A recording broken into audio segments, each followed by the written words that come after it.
여러분 모두 주님의 기쁨으로 살아가실 수 있기를 바랍니다. 또 주님의 기쁨을 여러분들도 함께 누리시면 좋겠습니다. 오늘 설교 본문이 짧죠? 29절 내용이 이렇습니다. 나는 마음이 온유하고 겸손하니 나의 멍에를 메고 나를 배우라. 그리하면 너희 마음이 쉼을 얻으리니. 이 말씀을 그대로 여러분 마음에 새기시길 바랍니다. 지난주도 설명드렸죠? 설교보다 앞서는 것이 하나님의 말씀입니다. 그러니 어떤 해석이나 어떤 설명이나 어떤 예화보다 말씀 자체를 여러분의 영혼에, 여러분의 기억에 잘 새기시면 좋겠습니다. 이 말씀을 원문대로 보면 우리 한글 번역이 아주 충실하게 번역을 하고 있는데 조금 더 강조해서 원문으로 이렇게 번역을 할 수 있습니다. 내 멍에를 메라. 그리고 나로부터 배워라. 왜냐하면 우리 그리스어 성경을 보면 호티라는 말이 나옵니다. 접속사거든요. 왜냐하면 그 이유가 무엇인가 하냐면 왜 예수님의 멍에를 메야 하고 왜 예수님을 배워야 하는가 하면 나는 마음이 온유하고 겸손하기 때문이다. 따라서 너희들은 너희 영혼을 위한 쉼을 발견할 것이다. 이렇게 번역을 해볼 수 있습니다. 우리가 예수님께 오면 쉼을 얻죠. 우리 지난주에 설교를 드린 것처럼 우리 28절에 있는 말씀처럼 우리가 주님께로 가면 쉼을 얻습니다. 주님은 우리를 반드시 쉬게 해주실 것입니다. 우리가 아무리 무거운 짐을 지고 있다 할지라도 우리가 아무리 수고한다 할지라도 주님께서는 쉼을 허락하실 줄 믿습니다. 그 이유는 무엇 때문입니까? 그 이유의 근거는 어디에 있습니까? 오늘 본문은 여러분의 열심이나 여러분들의 헌금이나 여러분들이 하는 순종이 아니라 훨씬 더 근원적인 것을 설명하고 있죠. 나의 마음 때문이다.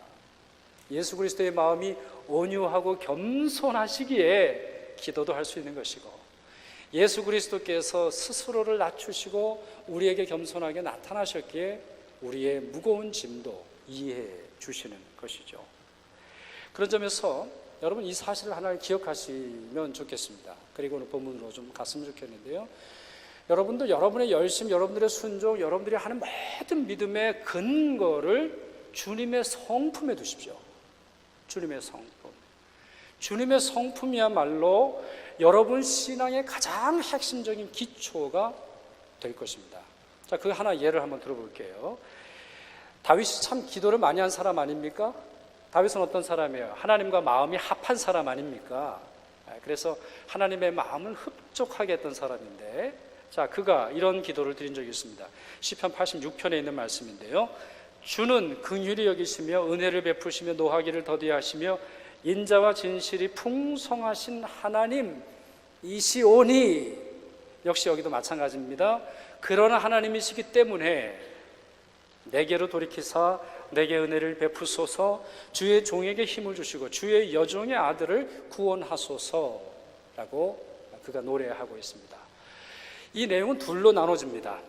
첫째는 하나님의 성품이죠. 하나님은 어떤 분이세요? 하나님은 인자하세요. 하나님은 긍휼하신 분이세요. 하나님은 노하기를 더디하시는 분이세요. 하나님은 인자와 진실이 요만큼만 계신 분이 아니라 풍성하신 분이세요. 여기서 이 풍성이라고 하는 단어는 굉장한 단어입니다. 그 어느 것도 들어올 수 없는 이 풍성이라고 하는 것은요, 완벽하게 채워진 상태를 말합니다. 예를 들어서 이 원래 히브리어는 이 잔에 물이 담겨져 있을 때 풍성하다라는 뜻은 다른 어떤 것도, 다른 어떤 불순물도, 다른 어떤 첨가물도 이 가운데 있지 않다라고 하는 뜻입니다.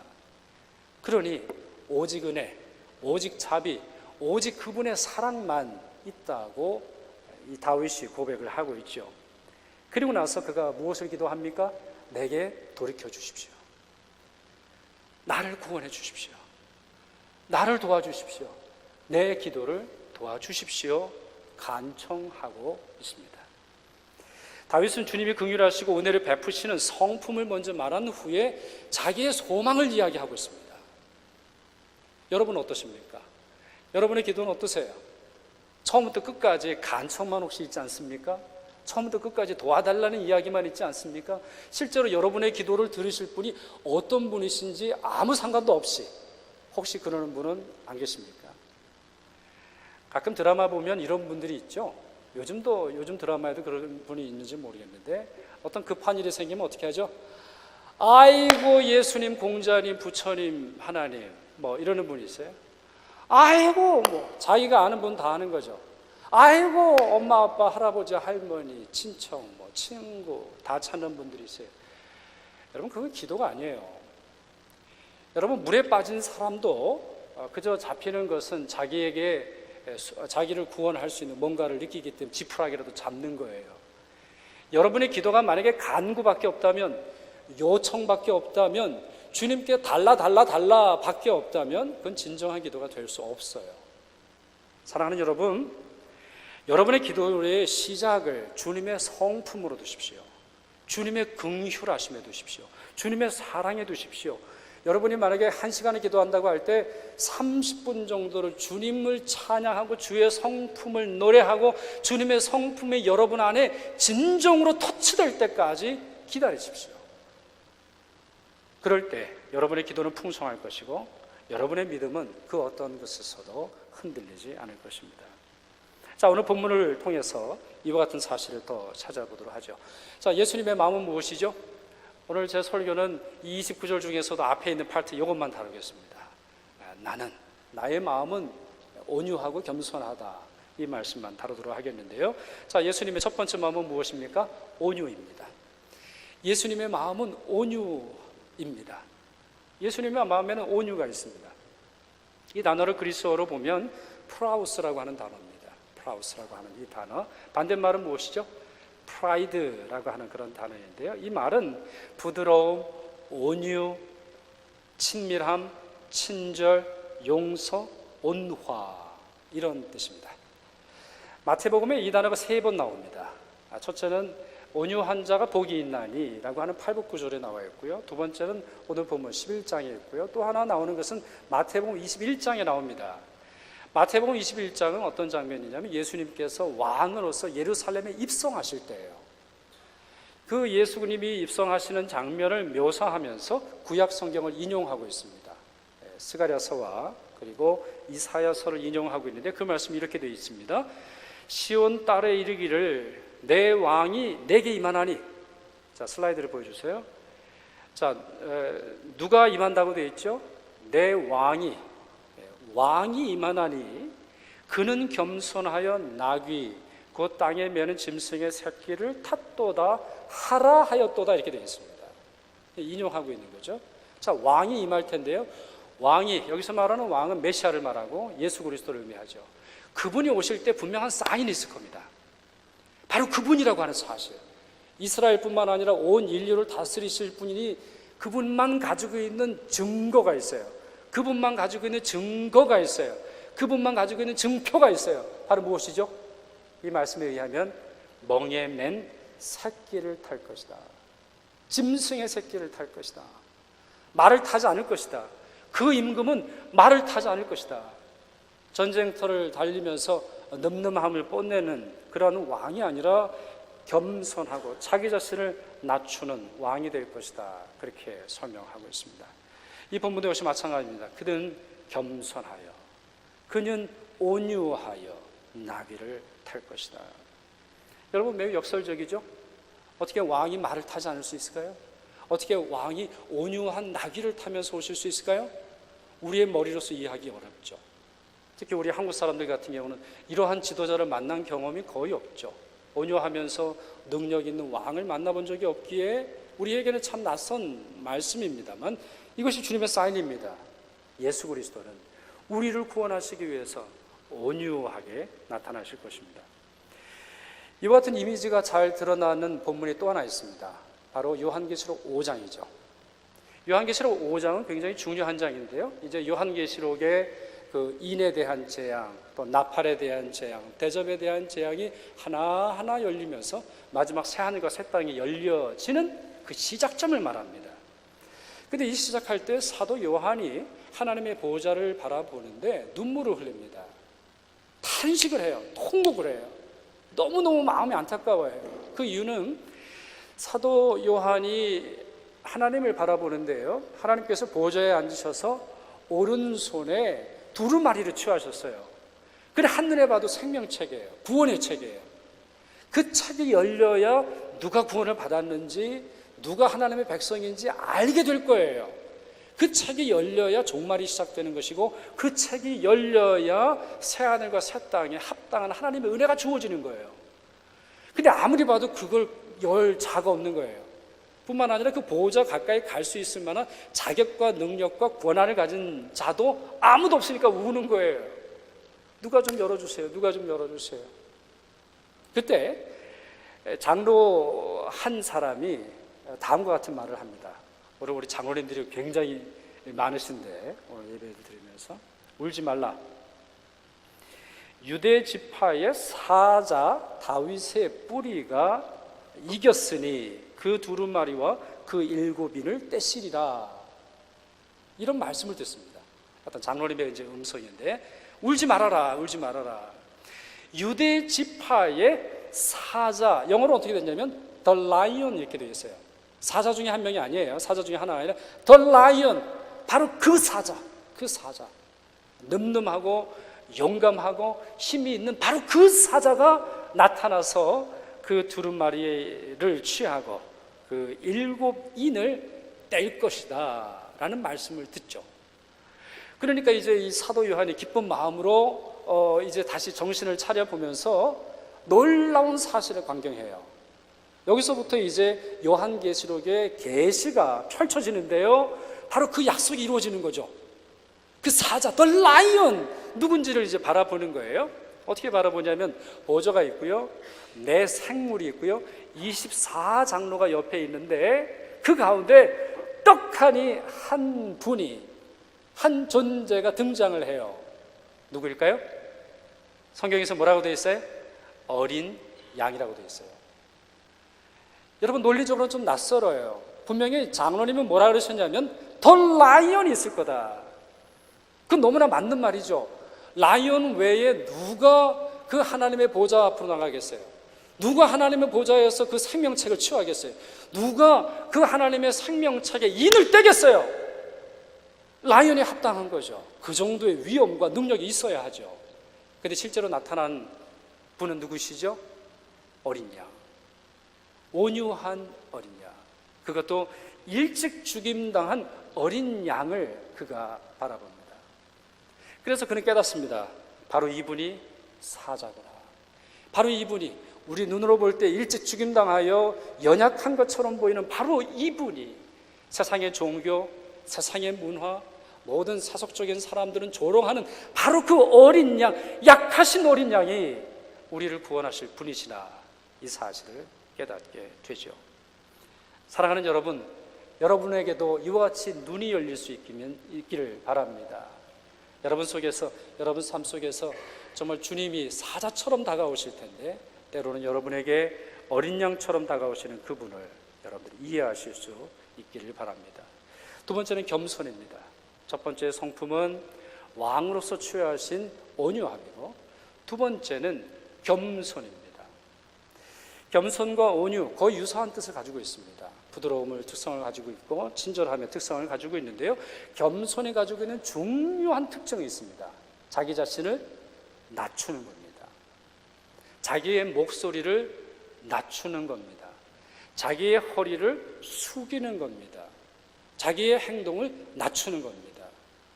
이럴 때 사용하는 단어가 타페이노스라고 하는 그런 그리스어인데요, 바로 예수 그리스도가 겸손하신 분으로 우리에게 찾아오신다.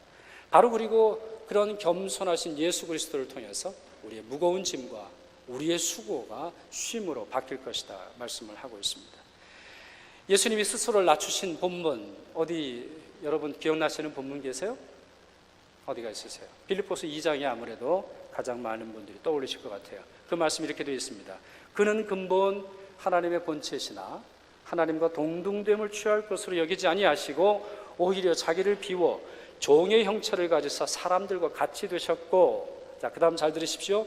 사람의 모양으로 나타나사 자기를 낮추시고. 여기서 사용하는 이 낮추시고라고 하는 단어가 에타페이노센이라고 하는 말입니다. 형용사적인 표현인데요, 겸손의 어떤 형태, 어떤 형용사적인 그런 표현으로 볼 수 있습니다. 그러면서 죽기까지 복종하셨으니 그 십자가의 죽으심이라 이렇게 설명하고 있습니다. 여러분께 질문 드릴까요? 여러분 십자가를 믿으십니까?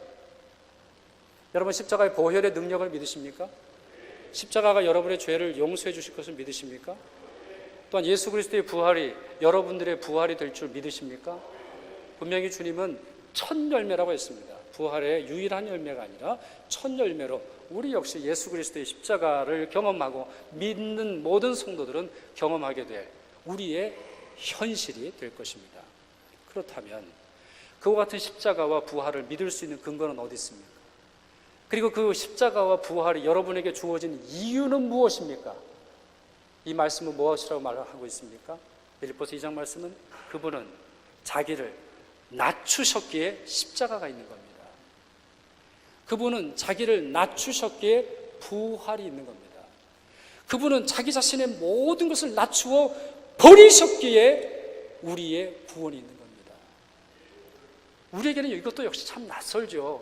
왕이신 그분께서, 하나님과 본체이신 그분께서 성부 하나님과 동일한 신성을 가지시고 성부 하나님과 동일한 창조주이실 뿐만 아니라 영원히 우리를 다스리실 바로 그 하나님께서 스스로를 낮추셨다라고 하는 그 의미와 또 그 어떤 우리가 이해할 수 없는 수많은 것들은 우리가 도저히 머리로서 깨닫기는 어렵습니다만 성경이 분명히 가르쳐주는 바가 있습니다. 그 모든 목적은 누구를 향하고 있습니까? 왜 낮추셨습니까? 왜 돌아가셨습니까? 왜 부활하셨고 왜 승천하셨습니까? 바로 여러분들 때문이라는 겁니다. 무거운 짐 지고 가는 여러분 때문이라는 겁니다. 세상은 그 무거운 짐을 오히려 조롱하겠지만 예수님은 자기 자신을 낮추셔서 그 무거운 짐을 대신 짊어지시고 수고하는 여러분들의 땀과 여러분들의 눈물을 닦아 주실 분이 스스로 되시기 원해서인 것이죠. 예수님의 어머니 마리아가 본인이 잉태할 것이라는 소식을 듣게 되죠. 이것도 역시 참 충격적인 사건입니다. 여러분 잠깐 좀 다른 얘기, 신학적인 이야기를 해서요, 많은 사람들이 이해하고 있는 척하지만 사실 이해하기 어려운 것 중에 하나가, 우리 교리 중에 하나가 성육신 교리입니다. 하나님이 인간이 되셨다라고 하는 이 교리, 참 인간이 참 하나님이 참 인간으로서 우리에게 오셨다라고 하는 이 교리는 너무 해석하기 어렵습니다. 너무 풀기는 어려워요. 근데 이와 같은 성육신을 직접 경험했던 마리아 입장에서 이건 도저히 이해하고 받아들이기 힘든 사건이죠. 근데 그녀가 이제 하나님의 말씀을 듣고 그 마음을 바꾸죠. 그리고서는 하나님을 찬양합니다. 그가 하나님을 찬양해요. 그러면서 그 찬양 가사 중에 이와 같은 가사를 담아서 노래하고 있어요. 그의 팔로 힘을 보이사 마음의 생각이 교만한 자들을 흩으셨고 권세 있는 자를 그 위에서 내리치셨으며 비천한 자를, 여기서 말하는 비천한 자를, 이 말의 그리스어는 타페인 눈입니다. 눈이라고 말하는 것은 복수형이고요, 이런 사람들이라는 말이고, 페인 누스라고 하는 것은 아까 말씀드렸죠, 겸손이라고 하는 말이고, 타라고 하는 것은 누르는 것입니다. 누가 눌러서 억지로 겸손하게 된 사람을 말하는 것이죠. 어떠한 힘으로, 어떠한 상황으로, 어떠한 사건으로, 어떠한 일로 말미암아 짓눌려진 사람들, 그 사람들은 무엇이라고 불립니까? 비천한 자들입니다. 세상 사람들은 그들을 비천한 자로 부를 것입니다. 그리고 그 비천함을 경험하기에 합당한 사람으로 생각할 것입니다. 근데 예수 그리스도는 누구를 위해서 오셨습니까? 예수 그리스도는 누구를 위해서 일하실 것입니까?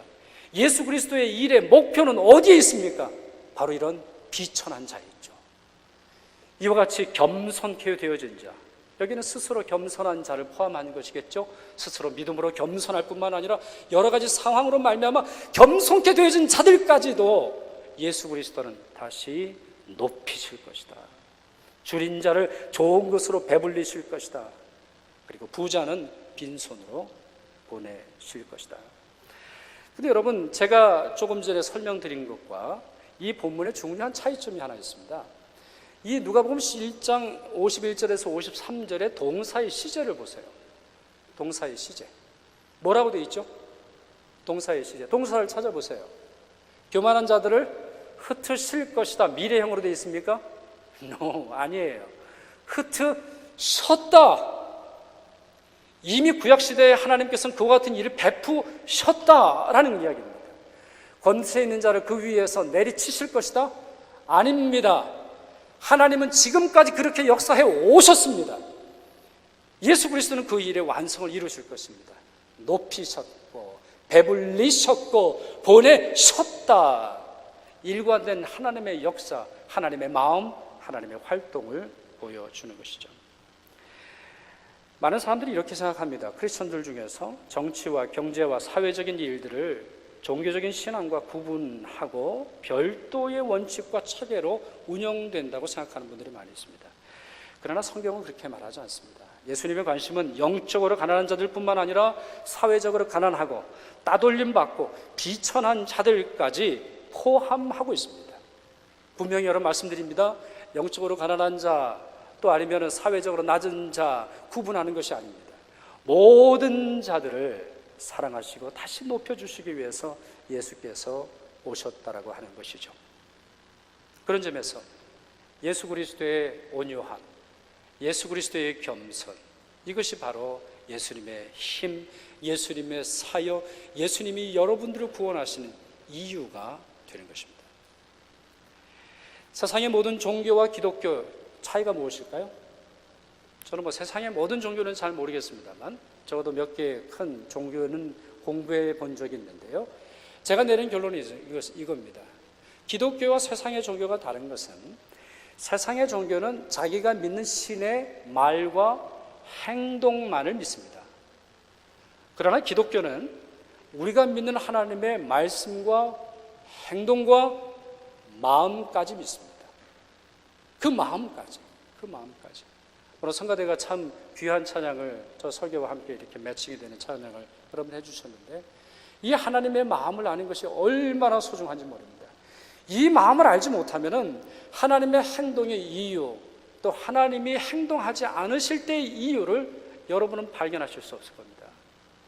여러분 솔직히 말해볼까요? 우리의 기도 때로 응답되지 않을 때가 있지 않습니까? 때로 우리의 기다림 참 오랫동안 될 때가 있지 않습니까? 우리의 생각대로 될 때가 있지 않잖아요. 그럴 때 가끔 주문처럼 외우는 분들이 있어요. 기도를 주문처럼 하는 분들이 있어요. 근데 여러분 우리 기독교는 주문을 외우지 않아요. 주기도문을 100번을 외우고 사도신경을 1000번을 외우고 우리가 알고 있는 말씀을 달달달달 외우면 그 가운데 힘이 있다고 우리는 결코 믿지 않아요. 우리는 주기도문이든 사도신경이든 아니면 우리가 고백할 수 있는 무엇이든 우리는 어디까지 나아갑니까? 하나님의 마음까지 나아가려고 합니다. 단순히 하나님이 우리를 도우시고 사라지는 그러한 신이 아니라 우리와 영원히 함께 하시며 우리의 마음을 이해하시고 우리 역시 그 마음을 이해하는 친밀한 관계로 나아가고자 하는 것이죠. 우리는 하나님의 초월한 힘을 믿습니다. 우리는 신비한 말씀을 믿습니다. 하나님의 놀라운 기적을 믿습니다. 동시에 하나님의 침묵도 믿습니다. 하나님이 아무런 말씀을 하지 않으셔도 하나님이 우리를 사랑하시며 예수 그리스도는 온유하시고 예수 그리스도는 겸손하셔서 우리의 무거운 짐과 우리의 사정을 아실 분이라고 하는 그 믿음 우리는 변치 않습니다. 우리의 눈으로 보이는 것, 우리의 손으로 경험하고 만지고 소유하는 그것으로 우리의 신앙을 맡길 수 없지요. 바로 하나님의 마음에, 예수 그리스도의 마음에 온유하고 인자하시며 사랑이 풍성하시고 또한 스스로를 낮추신 그분께 우리의 모든 것들을 맡겨 드립니다. 이 믿음 여러분 가지시길 바랍니다. 뿐만 아니라 오늘 입교하시는 세 분이 이 믿음 더 온전하게 가지시길 바랍니다. 예수께서는 만왕의 왕이셨지만 여러분 세 분을 위해서 스스로를 낮추셨습니다. 예수께서는 성부 하나님과 동일하신 분이시지만 스스로를 낮추시고 온유하게 여러분을 기다리고 계셨습니다. 오늘 세 분의 입교를 많은 분들이 아마 기대하시고 기다리셨을 것입니다. 여러분의 부모님, 여러분의 형제, 아니면 여러분의 이웃에 있는 많은 사람들이 기다리셨을 것입니다. 제가 소망하기로는, 또 제가 알기로는, 제가 느끼기로는 하나님이 가장 여러분들을 기다리셨을 것입니다. 그리고 예수 그리스도를 통해서 여러분들을 지금까지 구원의 길로 인도하셨고 이제 그 구원을 많은 증인들 앞에 나타내어 주는 오늘 예식을 진행하게 되었습니다. 더 낮아지십시오. 더 겸손하십시오. 주님의 이 마음을 품고 살아가시길 바랍니다. 우리 입교하는 한 형제의 간증문 일부를 제가 한번 읽어보겠습니다. 우리 세 분 모두 다 주님을 향한 신실한 간증을 고백하셨는데요. 한 형제의 간증문에 이런 고백이 있습니다. 제가 한글로 번역해서 읽어드리겠습니다. 내 신앙이 한층 더 도약하며 예수님을 내 삶으로 영접하여 그분이 내 죄를 사하시도록 나를 열기 시작했다. 또한 예수께서, 그리스도께서 내 구주, 내 주님, 내 지도자가 되신다는 사실을 인정했다. 그리스도인이 된 후로부터 줄곧 나는 복된 삶을 살아왔다. 최근 나는 하나님의 영광 안에서 살아가는 데 있어서 새로운 목적을 발견했다. 하나님은 내게 새로운 방향을 주셨다. 바로 내가 영적으로 성장하는 것이다. 내가 좋아하는 성경 말씀은 시편 23편이다. 내가 이 시편을 좋아하는 이유는 이 시편이 그리스도인으로서 경험하는 영적 성장과 치유의 a part, 일부분이기 때문이다. 지금 나는 확실히 깨닫는다. 내 삶의 여정은 그리스도의 제자가 되는 것이며 그 여정은 내 신앙에 실제적으로 실천하기 위한 방법인 예배, 친교, 영적 성장, 봉사의 삶으로 내가 나아가도록 할 것이다. 세 분 모두 이와 같은 마음이 표현된 것에 감사를 드립니다. 여러분의 간증을 읽으면서 하나님의 손길을 느낄 수 있었고요. 또 여러분의 신앙 고백을 통해서 앞으로 예비하신 하나님의 복이 크다는 사실을 느낄 수 있었습니다. 오늘 예식을 통해서 귀한 성령의 크신 은혜를 더욱 경험하실 수 있기를 바랍니다. 이제 입교식 진행하도록 하겠습니다.